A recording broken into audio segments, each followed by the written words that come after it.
If only we had Bloody Lust. Like, that's the ultimate good item for a bad player.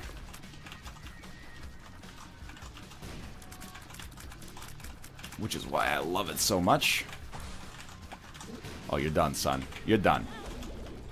Probably we're focusing on the wrong enemy. That's life, dude. That's life. Hit me twice, I hit you, well, about 1,000 times, because that's the way the damage works in this game. But you get the idea, okay? Get toasted. Get roasted. I have to ask you a question. This is something I've thought about on and off, but I've neglected to bring up because I think people are going to be like, NL, you're an idiot. When you think of flavors of peanuts, and I'm not talking about your Charlie Browns, what flavors do you think of? I think of like salted, barbecue, maybe you get into some wacky stuff. Ooh, Chipotle mango or something, okay? I know we're all down with that in this day and age. The artisan flavors. Oh, good, Samson's chain. But what's the principal peanut flavor after salted? Dry roasted, right? Can we talk about the implications of dry roasted? Does this mean that all other flavors of peanuts that are roasted are wet roasted? What the hell is wet roasted? It sounds like an act in a pornographic gangbang cinema film from Sony Pictures Entertainment from 2000. Spider-Man 2 is underrated in today's ecosystem where Marvel movies rule. Now, I'm a big fan of the Marvel films. I liked the Strange Doctors and the Lieutenant United States of America films as much as anybody. I'm just saying, Spider-Man 2 doesn't get the respect it deserves. Sure, there's some silly scenes, the scene of him on the subway. But you're looking at it, oh, wow, this is a small floor. You're looking at it in a post-Marvel world, okay? You know, at the time, you have to remember, year 2002, Spider-Man 1 comes out. What was the most recent superhero movie that was, like, any good? Batman Returns in 1992? It had been, like, 1,000 years. Maybe The Rocketeer, depending on your perspective. Dang, son, we didn't get Third Level Bandage Girl. We gotta take both of these just to see. Pentagram is obviously good. And Horror of Babylon is probably worthless, but could be great if we get it to pop off. You know, you gotta remember we're coming off Batman Forever, Batman and Robin, Daredevil. These were not good times for superhero movies. Now we live in a golden age where Marvel's like, you know, hey, remember that superhero who's made out of saran wrap? Saran wrap man? What if we made a movie about him? 90% on Rotten Tomatoes. Should it be nominated for Best Picture? Wow, what a breakout role for Sean William Scott. Saran wrap man. Well, surprisingly cerebral origin. Like, they're so talented they can make anything good. But back in the day, you know, when I was a wee cinema-going lad, they could make anything bad, you know? You could take the greatest superhero and make him horrible. So you gotta give some respect to Spider-Man 2. Put some respect on its name. And don't forget about Alfred Molina in his turn as Dr. Octopus. Looks a little silly in today's day and age, but you get the idea, you know? He's real sore about things, real beaten up.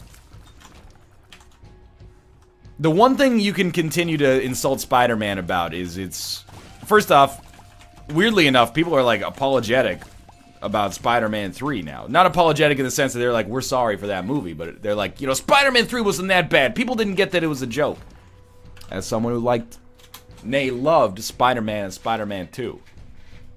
Spider-Man 3 is a crime against cinema. A post sideways Thomas Hayden Church, his career after being resurrected by Alexander Payne in the 2004 Best Picture, wait, it might not have won Best Picture, Best Original Screenplay winner, Sideways, gets summarily killed again by Sam Raimi. Also one of my favorite directors of all time. How the Evil Dead 2, Drag Me to Hell, you know, you gotta give Sam Raimi some fucking credit, but poor Thomas Hayden Church, man, you gotta wait until the Wings reunion. Paul Giamatti still got work. You know why Paul Giamatti still got work? He wasn't in Spider-Man 3. Haven't seen Topher Grace in 10 years since that movie came out. Whatever happened to Kirsten Dunst? Well, actually, she was in Melancholia, and she started to, like, work her career back around towards being, like, an art house actress again, so that's fine. You know, she survived Spider-Man 3. So did Bryce Dallas Howard, but that's because she was introduced in Spider-Man 3. Tobey Maguire's been in some stuff since Spider-Man 3, right? Like, he was in The Great Gatsby, which I hated, but at least, you know, it's not like it was a small movie. I hated The Great Gatsby because it was just like, I mean, I guess, you know what? Don't even listen to me on this, because I don't like Baz Luhrmann at the best of times. You know, I'm not big into Moulin Rouge or 1993's Claire Danes, Leonardo DiCaprio-led Romeo and Juliet or anything like that, so if you liked it, I'm not trying to insult you in any way, shape, or form.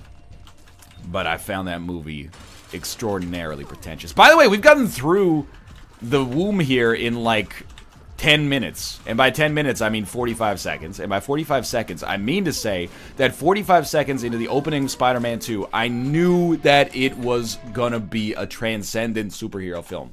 No hush, I'm just not that confident in our HP right now. Sure, we got a sun card. Let's save that for when I inevitably lose 8 hearts on the chest and have to wonder if my HP is gonna hold. We're doing fine here. But you don't, I feel the need to just say, like, look, Captain America Civil War, straight up, one of my favorite movies of the year. And sure, I watched some fucking art house shit too, you know? What's that movie? It's not Ultraviolet, but it's a Wavelength, I think. You know, it was just 45 minutes of staring at, you know, a room, and then 30 minutes in, a phone rings, but nobody answers it. Like, okay, I've done my time in the mines. I will stand by Captain America Civil War being a great movie. I love Doctor Strange. But I just want Spider-Man 2 to get more credit. In a post-Marvel, post-Dark Knight world, it looks silly, but it's all we had back then, man. It's all we had. But you can make fun of the Spider-Man films for their music choices. Chad Kroeger featuring Josie Scott. Don't forget the Josie Scott. And they say that a hero can save us. I'm not gonna stand here and wait. Okay, you get the idea. And then, of course, in Spider-Man 2, Dashboard Confessionals Vindicated. It's like a little melodramatic for a superhero. That's like why, if Marvel's made a great decision, and DC, it's superhero movie soundtracks exclusively being scored instead of soundtracked. You got like a dude in a silly costume beating the shit out of people with a shield made from some, you know, fake African kingdom's otherworldly metal that's so hard it fucking cracks skulls just from looking at it. And then in the background you've got, let's all go for a walk outside now, the summer sun, you know. It's already silly enough. You don't need to lampshade it with like another melodramatic song in the background. Wake me up. Can you imagine? Iron Man's shooting rocket like, well, okay, I don't want to spoil anything necessarily, but at the climax of Captain America Civil War, when Iron Man has that realization that changes the timbre of the film, wake me up, bitch, I can't wake up. Like, that's how they would have done it in the year 2001. Well, that might be, let's say the year 2003, when Evanescence like actually existed as a band that was popular at least. That's how they would have done it. They would have been like, this scene's really emotional. Throw some Evanescence behind it. Get Amy Lee to play Black Widow, and then what do you mean we got 20 on Rotten Tomatoes? We got Amy Lee.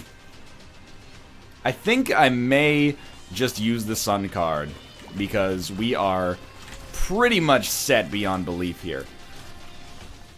So that's why when, I know I've been talking about this for like 15 minutes now, but that's why when people are like, I don't know, Captain America Civil War wasn't that good.